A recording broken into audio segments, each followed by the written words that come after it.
sitting here, a very old association. उनके खिलाफ कुछ बोलना थोड़ा अजीब लगता है, मगर सर बोलना पड़ेगा। जब आप लोग हंसते हैं तो हमें बहुत डर लगता है, तो हमें अच्छा लगता है, because that is your true character. तो आपको डिविनिटी से एक इंडिकेशन आ रहा है, और इंडिकेशन है कि सफाई करिए, हवा आने दीजिए, free air, clean air, water will get cleaned on its own. Provide Manipur its right status. Do not control them from here. If you allow them, they are responsible people who live in that city, in that state, they will clean. आपको इतनी तकलीफ करने की जरूरत नहीं है। Election करवाइए, वहां सरकार बनवाइए, वो पानी का वो जो पानी साफ है उसको करेंगे। आपके पास इतने सारे स्टेट्स आप लोगों ने कंट्रोल कर रखा है, पहले वहां सफाई करवाइए, उसके बाद इसको करिए। मैं आपको बहुत बहुत what is the right word to say is I hope and I wish you all success in cleaning the environment of the country, whether it be water or air. Thank you. वर्तमान UPA सरकार का दौर आता है और उस समय बहुत से लोगों को यह तथ्य ध्यान नहीं होगा। वैसे तो नेहरू परिवार और बच्चन परिवार के बीच में बहुत मधुर संबंध थे, पर कभी कभी ज्यादा मिठास होने से डायबिटीज हो जाती है। तो वो दौर था 2006 में जया बच्चन जी की सदस्यता चली गई ऑफिस ऑफ प्रॉफिट के मुद्दे पे, क्योंकि उत्तर प्रदेश सरकार का एक पद था।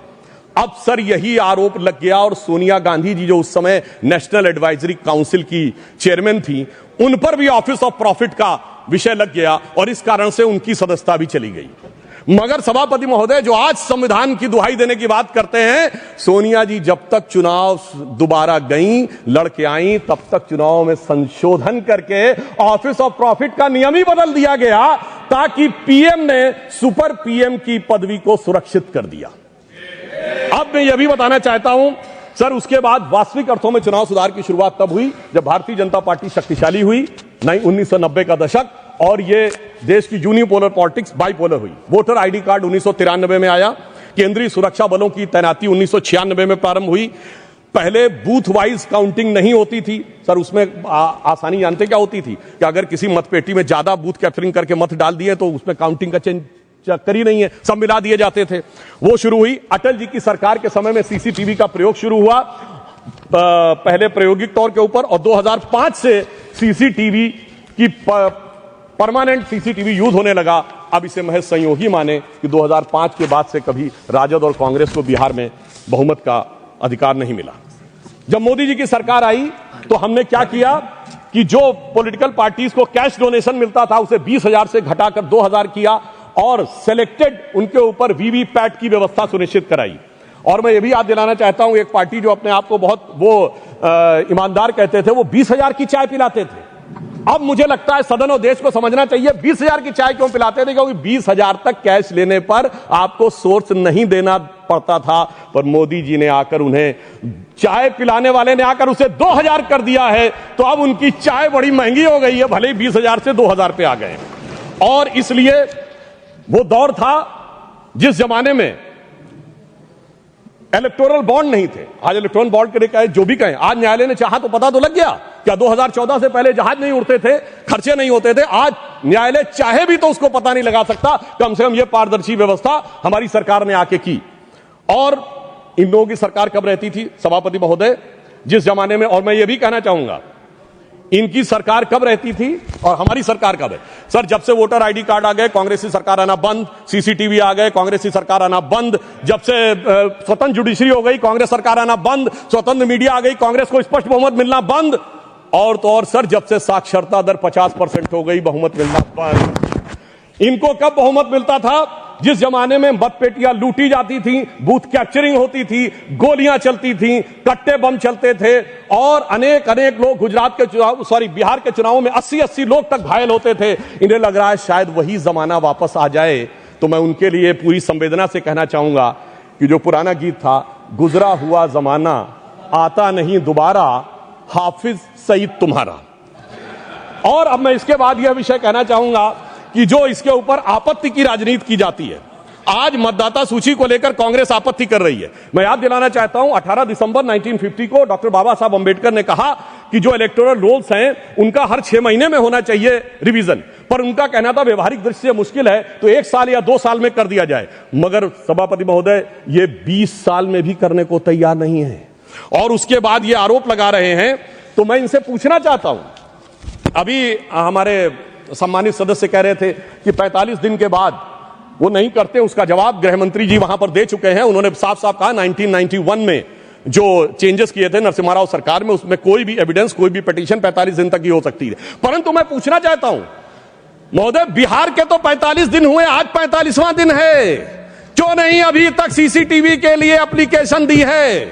अभी मैं कहना चाहूंगा जाइए फोन करिए, शाम 5 बजे से पहले सीसीटीवी के लिए लगा दीजिए। नहीं करना है। मैं पूछना चाहता हूं, आप कहते हैं 6 बजे के बाद इतनी वोटिंग हुई, बूथ के अंदर फोटोग्राफी पे रोक है, सड़क पे तो नहीं। दिखाइए कितनी लंबी लाइनें थी, कितनी लंबी आपने सोशल मीडिया पे पोस्ट किया, कितने आपके बूथ लेवल एजेंटों ने इस बारे में आपत्ति दर्ज की। परंतु सभापति महोदय, इसमें से कुछ भी नहीं करना है, केवल बवाल करना है। इनकी स्थिति क्या है? जैसे कोई बच्चा है, क्योंकि मैं टीचर रहा हूं तो मैं कहना चाहता हूं, कोई बच्चा है वो कहे मेरे नंबर कम आए, तो तरीका क्या है? स्क्रूटनी का फॉर्म भरो ना। स्क्रूटनी का फॉर्म थोड़ी भरूंगा, मैंने बयान दे दिया, इतना काफी है। मगर एग्जामिनेशन कंडक्टिंग बॉडी मेरी दोबारा कॉपी जांच के दे दे। चलिए मैं दूसरा उदाहरण देता हूं। क्रिकेट का मैच हो रहा है और टीम को लगा कि बैट्समैन आउट था, अंपायर ने नॉट आउट दिया, तो क्या है? रिव्यू डिसीजन में जाओ ना। रिव्यू डिसीजन में नहीं जाऊंगा, मैंने प्रेस कॉन्फ्रेंस कर दिया, अब थर्ड अंपायर अपने आप डिसीजन दे दे। मुझे लगता है वो लोग क्यों नहीं जाना चाहते, उसमें और कोई कारण नहीं है।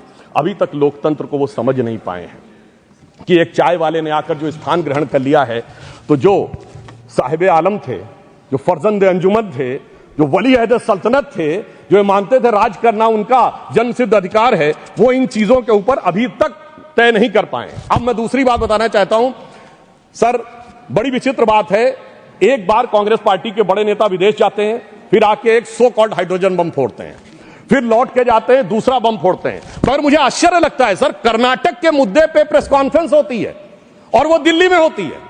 कर्नाटक में आपकी सरकार है, न वहां का सीएम, न डिप्टी सीएम, न प्रदेश अध्यक्ष, और आपके तो राष्ट्रीय अध्यक्ष भी कर्नाटक से हैं। सभापति महोदय वो भी नहीं रहते हैं और कर्नाटक पे पीसी होती है और उन्होंने कहा हाइड्रोजन बम फोड़ेंगे।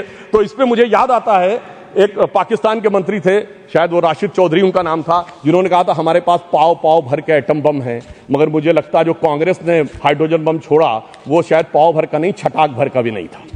और वैसे मैं ये भी बता देना चाहता हूं, आप जब सरकार में थे तब भी बम नहीं छोड़ पाए थे। 1974 का परमाणु विस्फोट बम के लिए नहीं हुआ था, सरकार का ऑफिशियल बयान था कि ये केवल शांतिपूर्ण कार्यों के लिए हुआ है। ऑन द कॉन्ट्रेरी 11 और 13 मई 1998 को अटल जी की सरकार ने जब किया तो भारत ने कहा था we are the nuclear state. तो हाइड्रोजन बम सरकार में भी हम ही ने बनाया था और आप न विपक्ष में कर पा रहे हैं, न सत्ता पक्ष में रह के कर पा रहे थे।